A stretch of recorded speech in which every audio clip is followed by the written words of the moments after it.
The debate surrounding the NFC North has taken an interesting turn, and this time it isn't about quarterbacks, offensive lines, or defensive stars. It's about the men standing on the sidelines every Sunday. There is a growing conversation about which team truly has the biggest coaching advantage in the division, and while most Detroit Lions fans immediately point to Dan Campbell, there is also a legitimate argument being made that this may be the toughest coaching division anywhere in the NFL. That alone makes this discussion fascinating because the Lions may have an advantage, but unlike previous years, it is no longer an uncontested one. The discussion begins with a simple question: is there another division in football that can match the overall quality of head coaches found in the NFC North? The conclusion reached is that there probably isn't. Other divisions may have one or two elite coaches, but they also have inexperienced leaders or first-year head coaches balancing things out. In contrast, the NFC North has 4 coaches who are either already established or are viewed as rising stars with significant expectations. That level of competition means every divisional game becomes a coaching battle as much as a battle between players. One ranking from a Green Bay Packers-focused publication placed Kevin O'Connell 4th among the division's coaches. On paper, that almost feels unfair considering what he has accomplished. O'Connell owns a remarkable 43-25 regular season record with a winning percentage above 60%. He has 1 division title and 2 playoff appearances in 4 seasons. However, the biggest criticism against him remains the same: he has yet to win a playoff game. Even with that criticism, there is significant respect for what O'Connell has managed to accomplish. Year after year, there are questions surrounding Minnesota's roster, particularly at quarterback, yet the Vikings consistently outperform expectations. One season ended with an impressive 14-3 record, despite many believing the roster wasn't talented enough to reach that level. Another season finished 9-8, despite major instability at quarterback, matching Detroit's own record that year. The argument being made is that great coaching has consistently elevated Minnesota beyond what many expected from the roster. The conversation then shifts to Ben Johnson, now leading the Chicago Bears. His placement at number 3 reflects an unusual situation. Very few people question his football mind after what he accomplished as Detroit's offensive coordinator, but as a head coach, the sample size remains incredibly small. His first season resulted in an impressive 11-6 record, producing an outstanding winning percentage, but one season simply isn't enough to place him ahead of coaches who have built resumes over multiple years. There is also recognition that Chicago's success wasn't driven exclusively by coaching. The Bears benefited from a defense that consistently generated takeaways, producing 33 turnovers throughout the season. While many observers argued Caleb Williams made enormous strides, others believed the defense deserved much of the credit for Chicago's improved record. No one doubts Ben Johnson's long-term potential, but everyone agrees that he still has much to prove before entering the conversation for the division's top coach. That naturally brings the discussion to Dan Campbell, and this is where Detroit fans become especially invested. Campbell's overall record stands at 53-43, but that number requires important context. His first season included a brutal 3-13-1 record while inheriting one of the NFL's most difficult rebuilding situations. Looking only at the raw numbers ignores what the Lions organization actually looked like when he arrived. Unlike Green Bay, Minnesota, or Chicago, Detroit wasn't simply trying to take the next step. The franchise was starting almost from scratch. The roster was being dismantled, the franchise quarterback was traded away, and the organization absorbed an enormous dead salary cap charge during that first season. There was very little expectation of immediate success because the foundation itself needed to be rebuilt. Supporters of Campbell argue that no other coach in the division inherited a situation anywhere near as difficult. Minnesota entered with a competitive roster looking to move forward. Green Bay already possessed one of the league's premier quarterbacks and an organization known for stability. Chicago had young talent that simply needed development. Detroit, meanwhile, had to completely change its culture before wins could even become realistic. Critics, however, point toward playoff success. One argument claims that despite fielding one of the NFL's strongest rosters over the past 3 seasons, Detroit has only 2 playoff victories to show for it.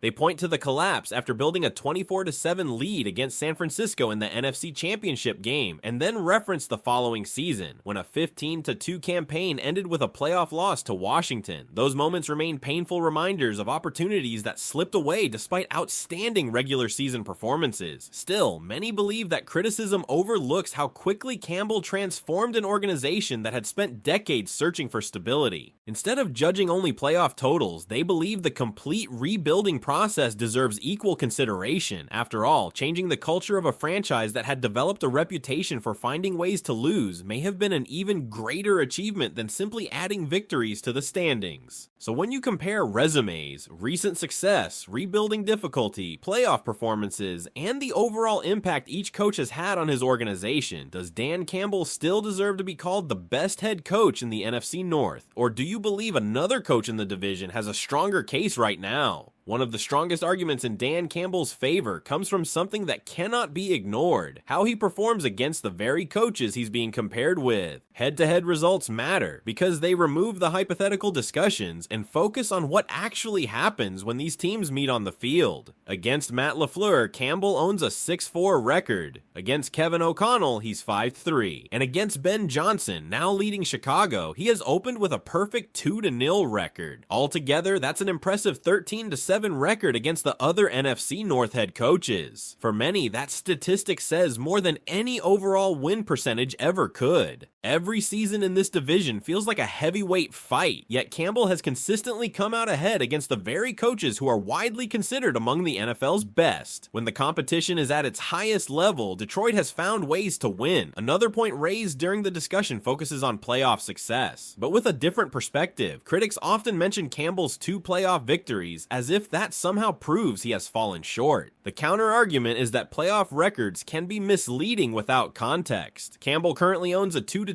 postseason record. Matt LaFleur has 3 playoff victories, but he has also accumulated 6 playoff losses after coaching for several additional seasons. The point isn't that LaFleur has failed. In fact, making the playoffs as consistently as Green Bay has is an accomplishment in itself. But if playoff victories are going to be used against Campbell, then the same standard must be applied equally across the division. Reaching the postseason means every season eventually ends with a loss unless you win the Super Bowl. That reality makes playoff records far more complicated than they first appear. Supporters of Campbell also point to something far less measurable than wins and losses: his influence on today's NFL. His aggressive philosophy has changed the way many teams approach critical situations. 4th down decisions that once seemed reckless have become increasingly common across the league. Instead of automatically settling for field goals or punting in borderline situations, more coaches now trust their offenses to stay on the field. Detroit became known for that fearless mentality. Keeping the football, attacking defenses, and refusing to coach scared became part of the Lions' identity. Campbell's willingness to take calculated risks helped redefine how many people view game management. Whether everyone agrees with every decision is another discussion, but very few deny that his philosophy has influenced the modern NFL. That influence extends beyond game day decisions. Campbell's greatest accomplishment may actually be player development. Looking at Detroit's current roster, there are numerous stars who have flourished under his leadership. The discussion raises an important question. If players like Kirby Joseph, Brian Branch, Amon-Ra St. Brown, Sam LaPorta, Jahmyr Gibbs, Penei Sewell, and Jared Goff had spent their careers somewhere else, would every one of them have reached the same level? Some certainly would have. Others probably benefited enormously from the environment Campbell helped create. That's one of the responsibilities of a great head coach that often goes unnoticed. It's not simply about calling plays or managing games. It's about putting players in positions where they can maximize their talent and build confidence. Detroit's roster didn't become one of the league's strongest by accident. It was carefully developed over several seasons within a culture that emphasizes accountability, confidence, and aggression. The discussion also acknowledges one area where Campbell has received legitimate criticism. Finding the right coordinators has occasionally taken more than one attempt. Before Ben Johnson emerged as one of the league's brightest offensive minds, Detroit first went through Anthony Lynn. More recently, another coordinator change became necessary before moving forward again. Even supporters admit that Campbell's first choice at coordinator hasn't always been the permanent solution. Still, they also point out that successful head coaches are ultimately judged by whether they make the necessary adjustments. Campbell has consistently shown a willingness to recognize when changes are needed and move the organization forward rather than stubbornly sticking with decisions that aren't producing results. Perhaps the most most interesting part of the entire conversation is just how close these rankings truly are. A Packers publication ranked Matt LaFleur first. A Lions perspective placed Dan Campbell at the top, followed by Kevin O'Connell, Ben Johnson, and then LaFleur. It's easy to imagine a Vikings outlet placing O'Connell first, while Bears fans would almost certainly argue that Ben Johnson is the rising star destined to become the division's best coach. That may actually be the biggest takeaway. There isn't a unanimous answer because every coach has built a compelling case in different ways. LaFleur has remarkable regular season consistency. O'Connell continues exceeding expectations with challenging quarterback situations. Ben Johnson possesses enormous upside despite his limited experience. And Campbell has completely transformed one of the NFL's most difficult franchises while building a winning culture that now expects success instead of hoping for it. For Detroit, that's ultimately why so many fans continue believing Campbell deserves the top spot. He didn't inherit a contender, he built one. He didn't simply improve the Lions, he changed how the entire organization is viewed throughout the NFL. That transformation may be impossible to capture with statistics alone, but every Lions fan has watched it happen over the past several seasons. As the NFC North continues becoming one of football's most competitive divisions, these coaching battles will only become more important. Every matchup will feature elite preparation, creative game plans, and adjustments between some of the league's brightest football minds. And if Detroit wants to continue winning the division and making deep playoff runs, Dan Campbell will